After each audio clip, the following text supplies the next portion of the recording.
Olá, pessoal, sejam bem-vindos ao Metodcast. Eu sou Milena Bione, a idealizadora desse projeto, e como eu sempre falo, o Metodcast é um podcast criado para promover saúde e trazer muito conhecimento.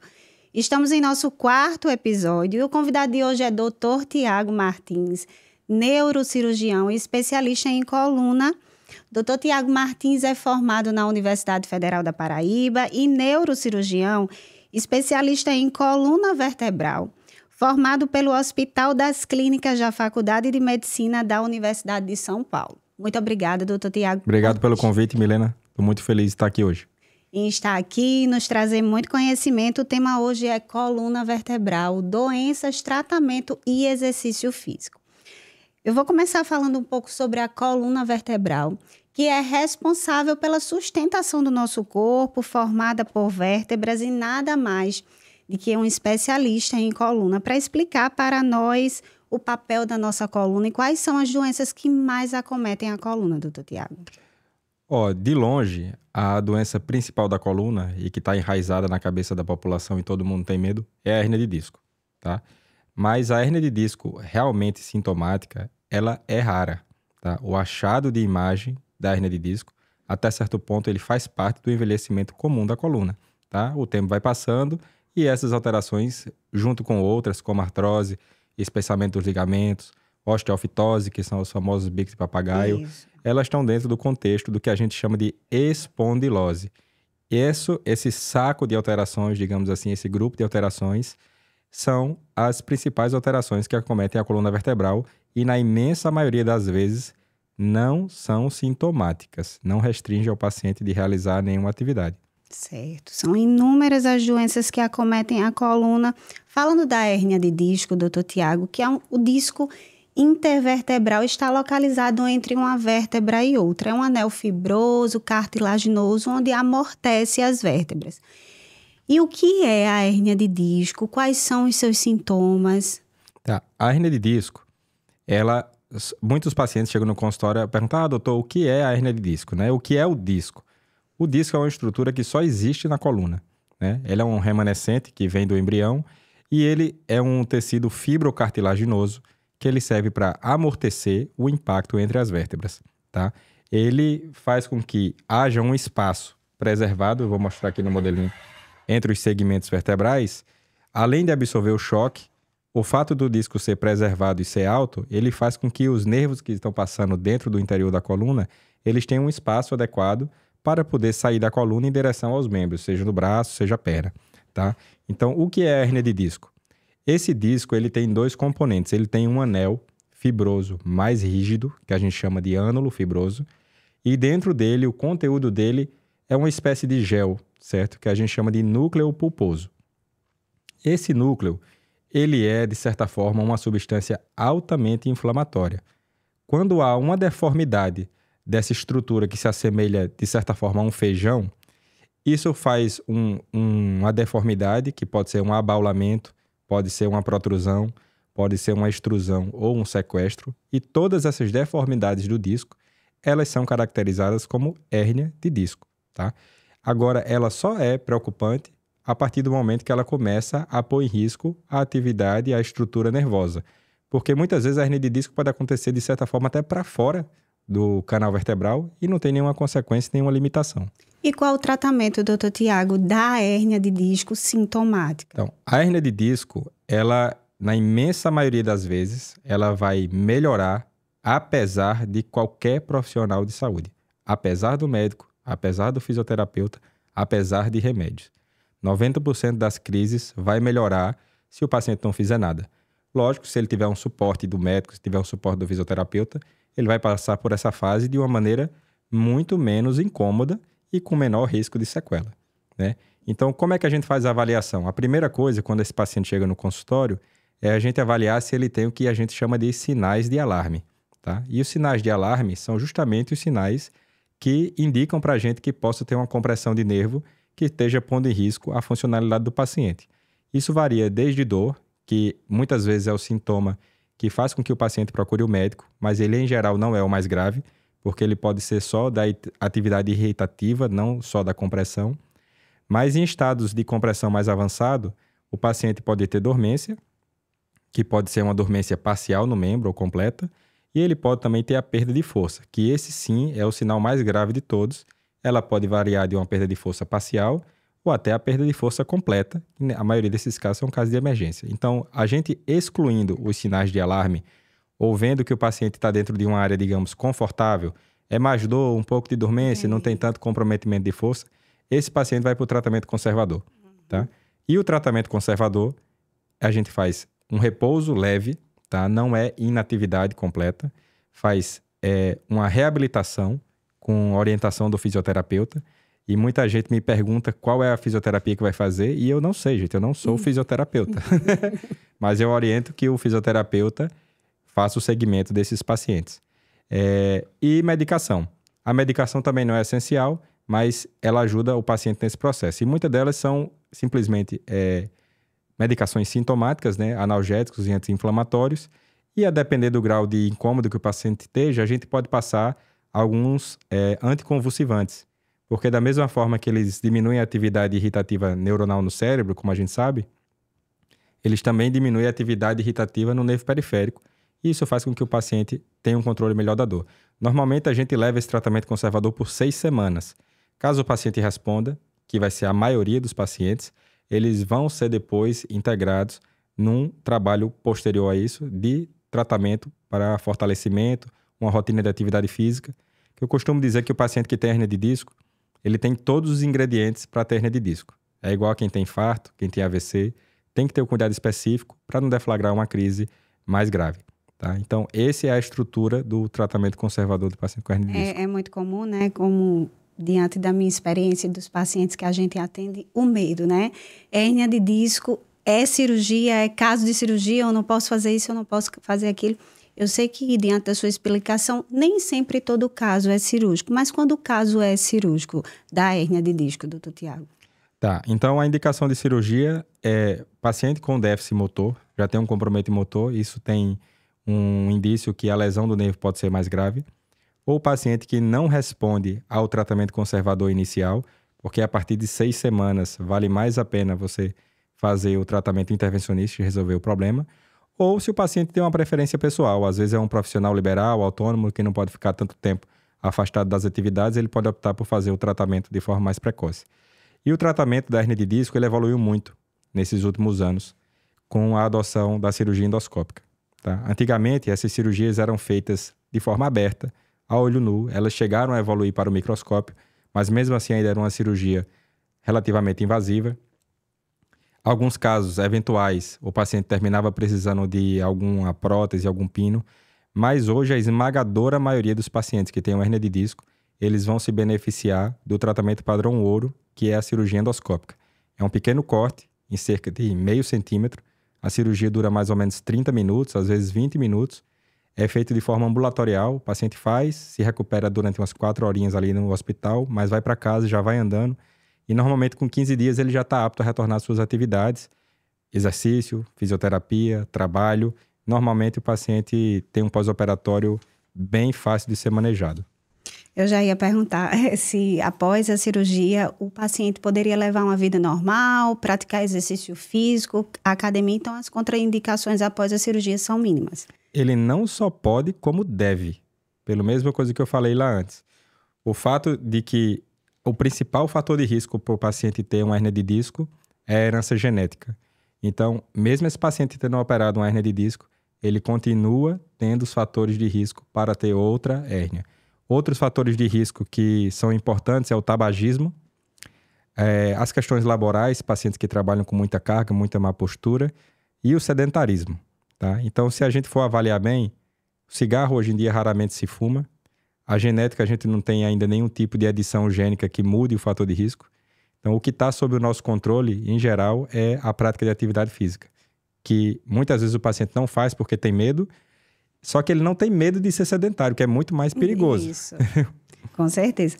No método, nós atendemos vários pacientes com hérnia de disco e protusão discal. Antes de iniciarmos qualquer prescrição de exercício ou conduta, nós avaliamos os nossos pacientes, realizamos uma avaliação cinésio-funcional para identificar sua biomecânica, queixas e históricos e daí prescrever exercícios de uma forma individualizada, trabalhando as suas especificidades. Nos pacientes com hérnia de disco, nós prescrevemos muito o recurso do Pilates, os exercícios de Pilates, que trabalham estruturas que estão diretamente ligadas à coluna, estruturas ósseas e musculares.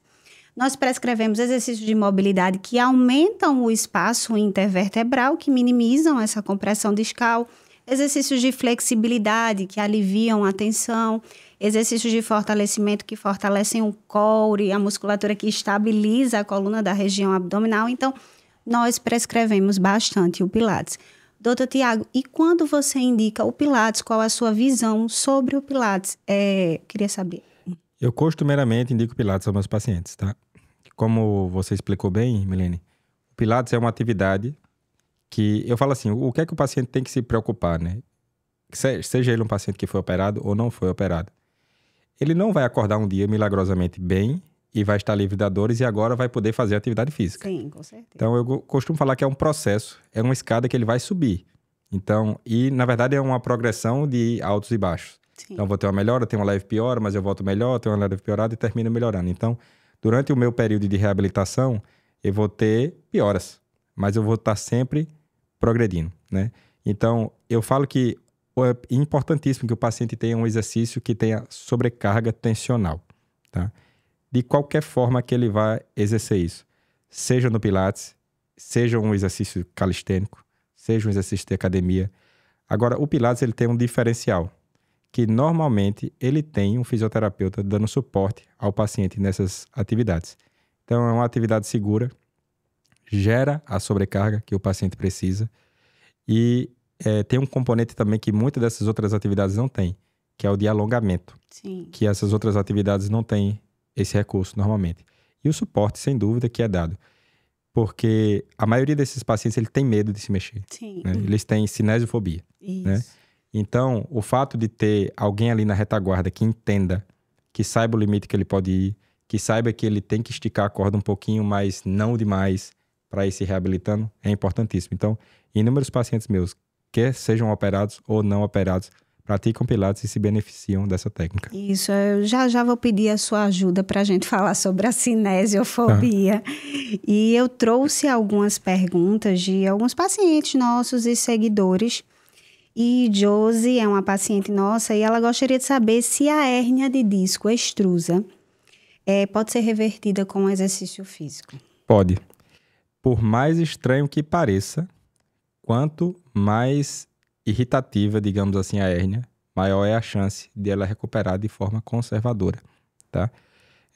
As hérnias mais protrusas, que já são mais desidratadas nos exames, elas têm menos probabilidade de melhorar, porque a atividade inflamatória daquele tecido ali, ele faz com que isso murche, como se fosse uma uva passa, né? A gente tem aquele volume grande e a atividade inflamatória faz com que ele termine murchando. O problema disso é que, às vezes, mesmo o paciente não tendo mais a hérnia, o nervo pode ficar fibrosado, preso ou lesado de forma irreversível. Uhum. Então, não é porque pode melhorar que a pessoa vai deixar por conta própria melhorar, sim, sem ter o suporte do tratamento, do fisioterapeuta, da medicação. E mais uma seguidora nossa, Alcineide, também tem hérnia de disco extrusa e quer saber se ela não praticar exercício físico, doutor, ela vai ficar sem andar. Aí ela tá brincando com a sorte, tá? Porque eu gosto de falar o seguinte, a medicina, ela é um jogo de probabilidades. Quando a gente pega casos individuais, às vezes a ciência não vale, né? Porque a ciência estuda populações. Então, o fato é que pessoas que são ativas, que praticam atividade física regular, elas têm menos chance de ter uma sequela. Elas, se tiverem algum problema, vão reabilitar de forma mais fácil, tá? E as pessoas que são sedentárias é totalmente o contrário. Então, se a nossa ouvinte aí está querendo deixar para lá e tem medo de fazer alguma atividade física, pode até ser que dê certo. Mas a chance de dar errado é muito grande. Sim, com certeza. Eu queria falar um pouquinho com o senhor doutor Tiago sobre alterações posturais. São várias alterações que podem acometer a coluna, escoliose, hipercifose. Eu queria falar um pouco sobre a escoliose, que é uma alteração da coluna vertebral. O indicado é quanto antes iniciarmos o tratamento da escoliose, mais benefícios iremos alcançar e iremos minimizar ainda mais as suas complicações. E é possível alcançar a correção da escoliose? Quais são as complicações que a escoliose pode trazer? O que é a escoliose? A escoliose, ela é uma deformidade rotacional da coluna, tá? O desvio no plano axial, o desvio nesse plano de rotação aqui da coluna, ele é o que faz com que gere todas as outras deformidades associadas.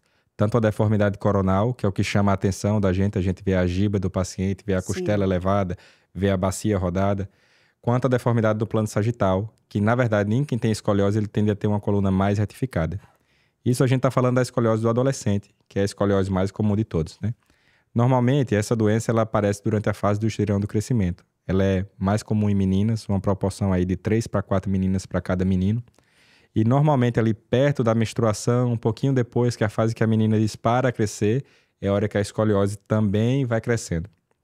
A maioria dos casos é importante que tenha um rastreio ativo, principalmente da parte dos pais. Porque como é uma doença de certa forma estigmatizante, né, principalmente que todo mundo tem a ideia daqueles colete de Milwaukee que vinha até aqui. Então, o que acontece é que normalmente essas meninas já chegam na consulta de casaco, mesmo morando em João Pessoa, para tentar esconder ao máximo a deformidade.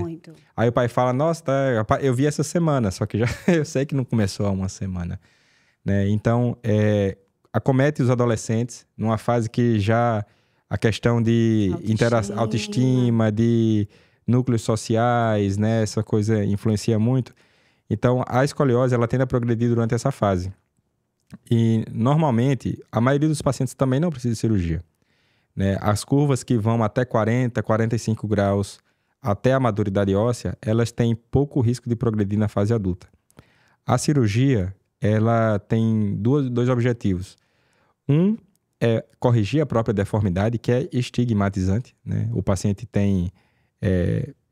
fica muito realmente, né? O ombro desalinhado, a bacia desalinhada, a giba das costelas aumentada. E também progredir o risco de aumento na fase adulta. É mais fácil a gente corrigir uma escoliose quando o paciente ainda é adolescente, que tem a coluninha móvel, a gente não tem que fazer grandes ressecções ósseas, é mais, digamos assim, moldar na posição, do que fazer quando ele tenha 30, 40 anos e a curva que era 40, agora é 60 graus, é mais rígida.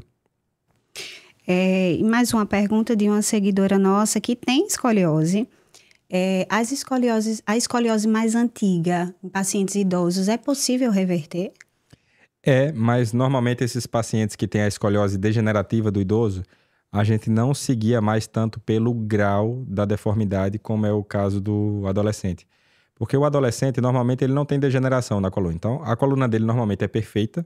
Se a gente fosse desmontar a coluna dele, as pecinhas do Lego, a gente não saberia que tinha uma doença ali. Agora, quando ela se empilha, ela não se empilha alinhada. A escoliose do idoso é um pouco diferente. Há uma falha nas estruturas de sustentação da coluna, né? Uma falha do disco, uma falha da faceta articular, dos ligamentos. Então, normalmente, como esse paciente também tem muita degeneração, pequenas curvas de 10, 12 graus, elas já começam a comprimir a estrutura nervosa. E a maioria dessas curvas são lombares, diferente da do adolescente, que são dorsais, na imensa maioria das vezes. Então, quando a gente está tratando com idoso, normalmente o problema não é mais o estigma da escoliose, não é mais a deformidade em si. É mais a incapacidade funcional pela perda de força na perna, pelo desequilíbrio e pela dor que causa pela deformidade. Elas são possíveis também de ser corrigidas, tá?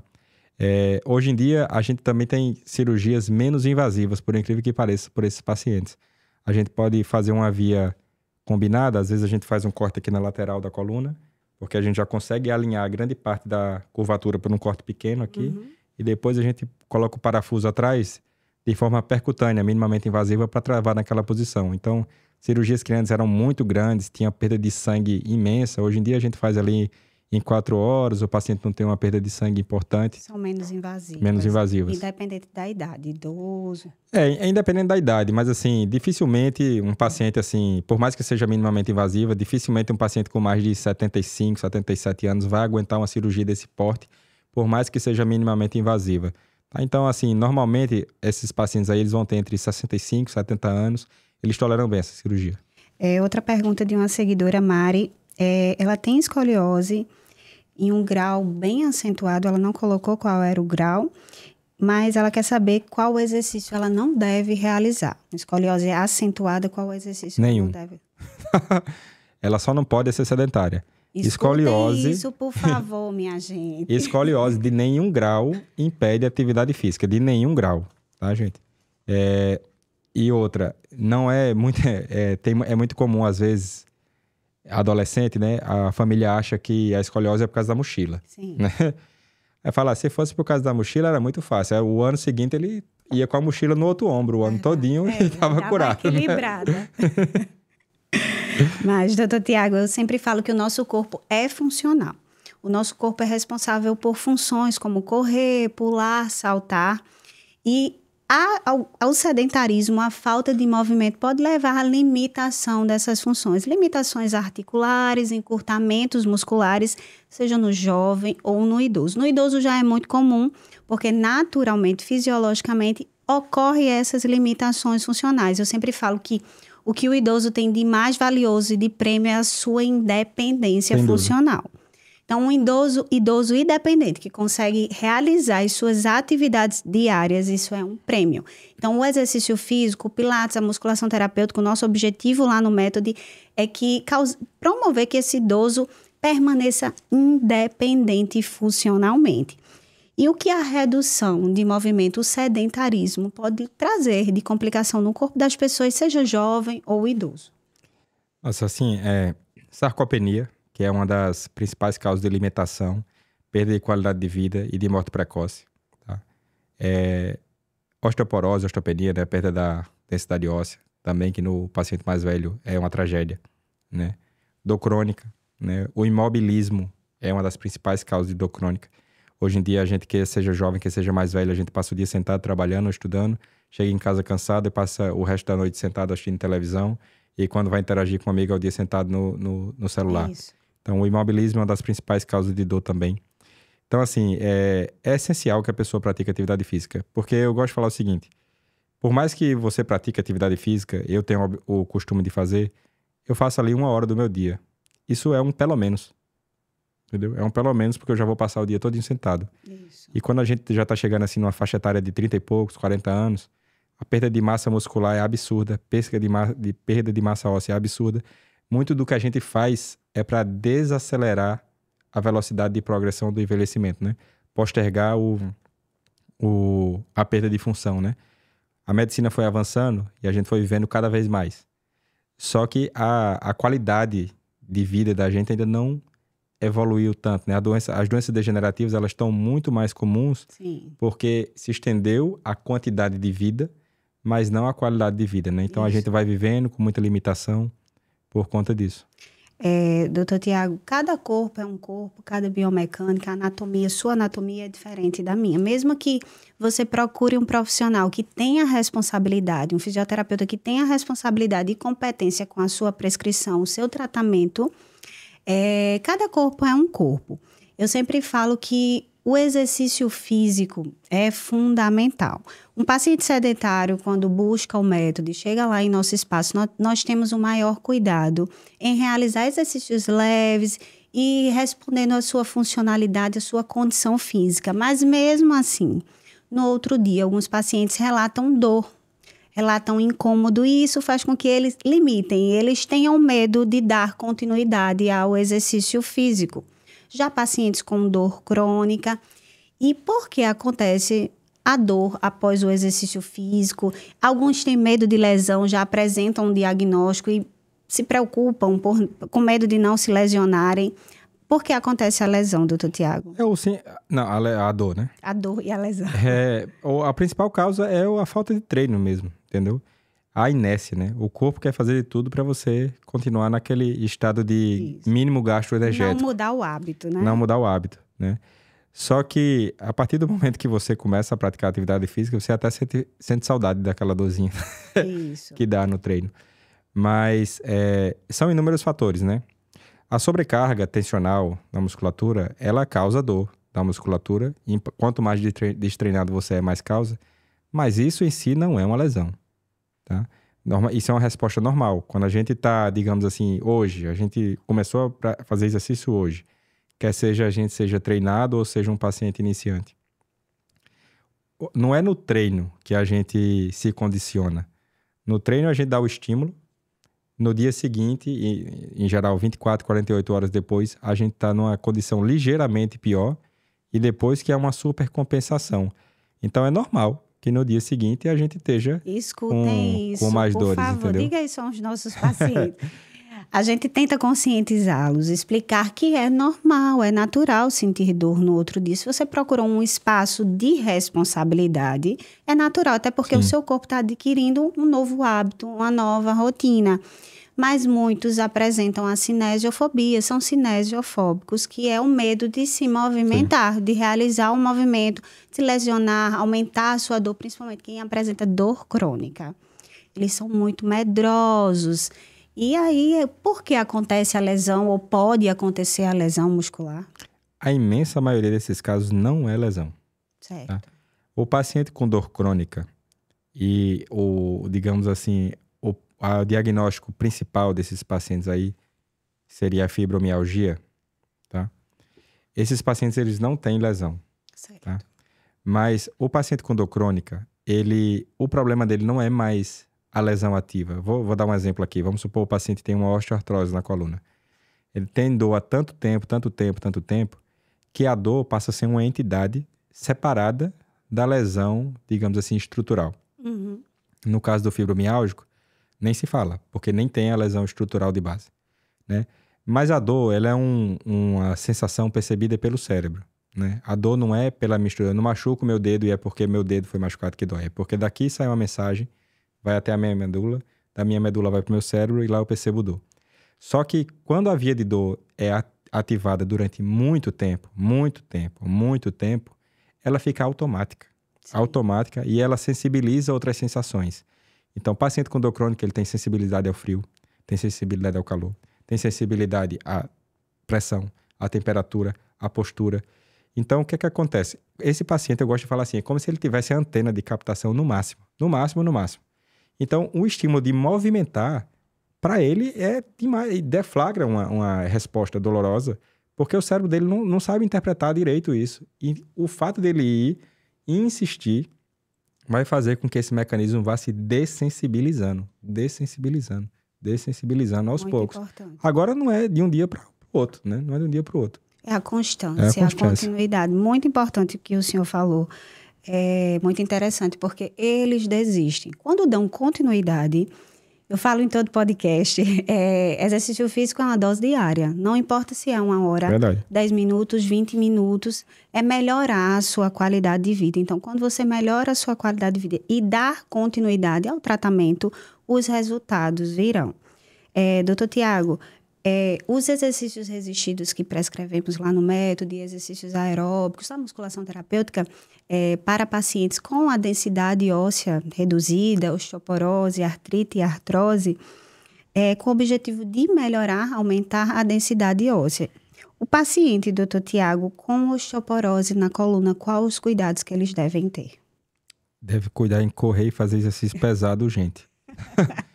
Porque assim, ó, o paciente acha que ele toma cálcio e vitamina D só, e aquilo sabe para onde tem que ir no corpo. Só que o fato de você tomar cálcio em excesso, ele não sabe que tem que ir pro osso. O osso não é um depósito de cálcio, que quanto mais você toma, mais ele se acumula. Na verdade, a ingestão em excesso de cálcio faz com que o cálcio se deposite nas artérias. E há um risco aumentado de infarto e de AVC. O principal estímulo para o aumento da densidade óssea é você mostrar que está carregando um peso. Certo. De certa forma, você fazer um exercício resistido. Quanto mais você faz, mais o seu corpo vai puxar cálcio para o osso, porque é o sinal que ele precisa. O fato de você dar o cálcio só, o corpo não sabe que ele precisa. Ou ele vai urinar ou ele vai depositar nas artérias, né? Então vai ter cálculo renal ou AVC e infarto.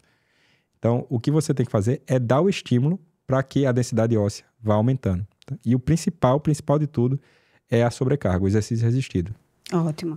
Tem mais uma pergunta aqui, a última, Márcia, nossa paciente, ela perguntou, tem osteoporose na coluna, é mais fácil, tem mais facilidade de ocorrer fratura, sofrer uma fratura?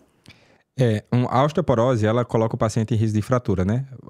o paciente fala assim, eu tenho osteoporose na coluna, mas a osteoporose é uma doença metabólica óssea do corpo. Ela é medida na coluna e no quadril, normalmente, mas isso representa um risco de fratura aumentado em qualquer parte do corpo. Mas essas duas localizações são as que têm o maior risco de fratura, né? E muitas vezes essas fraturas são espontâneas. O paciente não precisa cair. Às vezes ele tossiu e quebra a coluna, entendeu? Então, assim, quando o paciente está num estado como esse, assim, ele tem que ter muito cuidado. Mas tem que ter muito cuidado. Eu gosto de falar assim, o paciente tem que diferenciar esforço de atividade física. Sim. Né? Então, o paciente trocar o botijão de água não é atividade física. Varrer a casa não é atividade física. Puxar as plantas. Puxar a planta, tirar o sofá, isso não é atividade física. Isso são atividades de risco. Sim. Primeiro porque a pessoa normalmente é um sedentário que está pegando um botijão de 20 litros, que nunca pegou na vida. Pega com a postura toda errada. Aquele não tem nem ergonomia para ser pego direito. Né? Diferente de você começar uma atividade orientada com a carga X que seja e paulatinamente progredindo, né? Isso daí vai dando um sinal, você vai se condicionando, você vai subir nessa escadinha que eu falei do condicionamento. Pode ser que um dia você consiga pegar o botijão, né? Mas assim, o fato de ela ter osteoporose quer dizer que ela tem um risco aumentado de fratura e que ela tem que, urgente, começar uma atividade física resistida. Para melhorar a realização das suas atividades diárias e prevenir as fraturas. E quebra do nada. Ela vira, espirra, quebra. Isso. Doutor Tiago, foi muito engrandecedor, trouxe muito conhecimento, acredito, não só para os nossos pacientes, como até para a minha pessoa também. Muito obrigada. Obrigado pelo convite, Milena. Muito obrigada em ter aceito o convite. Pessoal, foi mais um Metodcast. Inscrevam-se em nosso canal. Muito obrigada e até a próxima.